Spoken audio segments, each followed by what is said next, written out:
退散，再坚不可破后。 Hello, xin chào các bạn đã quay trở lại với review 5 phút.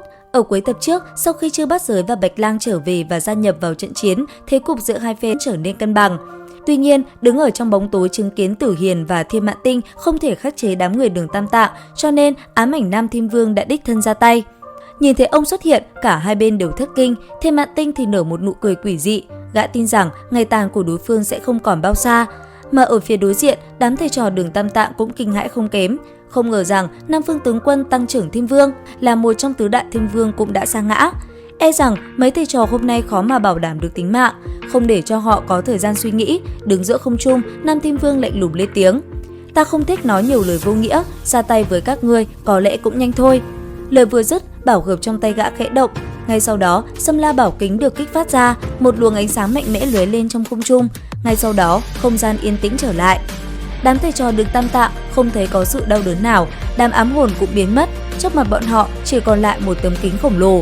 Lúc này, Nhất Hổ bỗng thất kinh hô lên, Tiểu Vũ vừa rồi ở cạnh hắn, chỉ trong chớp mắt đã biến mất không thấy đâu. Trong khi Bạch Lang không ngừng lớn tiếng gọi tên nàng, thì Đường Tam Tạng đã tiến lại gần tấm kính khổng lồ kia. Sau một hồi quan sát, ông đưa ra kết luận: "Chúng ta đã bị nhốt vào thế giới trong kính, các ngươi lại đây coi, Tiểu Vũ ở mặt bên kia của tấm kính này." Nghe vậy, Bạch Lang cũng tiến lại gần quan sát. Sau khi thấy một mình Tiểu Vũ ở bên kia đang vô cùng sợ hãi, hắn gầm lên một tiếng, nắm đấm rất nhanh thành hình, định phá vỡ tấm kính kia. Tuy nhiên Đường Tam Tạng đã ngăn hắn lại. Ở bên kia, đám người ám ảnh thiên thần nhìn thấy hành động của Bạch Lang thì vô cùng đắc ý. Lúc này ở bên kia tấm kính, Đường Tam Tạng bình tĩnh nói: "Kính này chỉ phá được ở bên ngoài. Theo như ta biết thì bảo vật pháp khí cần tâm ý tương thông với người thi pháp, uy lực bảo vật càng lớn thì mối liên kết càng sâu.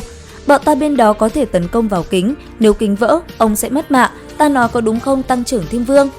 Rất nhanh, bên ngoài vang lên tiếng đáp trả: "Đúng vậy, chỉ cần ta thu lại pháp thuật, các ngươi sẽ tự động trở về.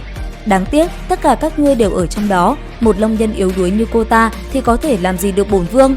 Đường Tam Tạng tự tin đáp: "Không, ngươi nhầm rồi, chúng ta vẫn còn một người nữa." Trong khi ám ảnh Nam Thiên Vương còn đang nghi hoặc thì bên ngoài một giọng nói chắn trước mặt Tiểu Vũ bất ngờ vang lên: "Đúng vậy, là lão Chư." Ngay lập tức, Nam Thiên Vương phá lên cười lớn: "Ta còn tưởng là ai, hóa ra chỉ là một con lợn mù. Đặt hy vọng vào một con chư yêu, các ngươi quả thật đầu óc có vấn đề rồi." Nhắc nhở Tiểu Vũ tránh qua một bên, Bát Giới lúc này dũng mãnh lao về phía đối phương, mà Nam Thiên Vương cũng không hốt hoảng, bảo khố trên tay lần nữa phát động. Ngay sau đó, cự chân ngư thú liền xuất hiện. Đây là một con bạch tuộc với những xúc tua khổng lồ, nó không ngừng công kích dây dưa với Chư Bát Giới. Nhân cơ hội đó, Tăng Trưởng Thiên Vương đã tiến lại gần Tiểu Vũ. Thấy vậy, cô nàng sợ hãi lùi về sau. Đáng tiếc, thân thể linh hoạt của gã vọt tới túm lấy cổ tay nàng.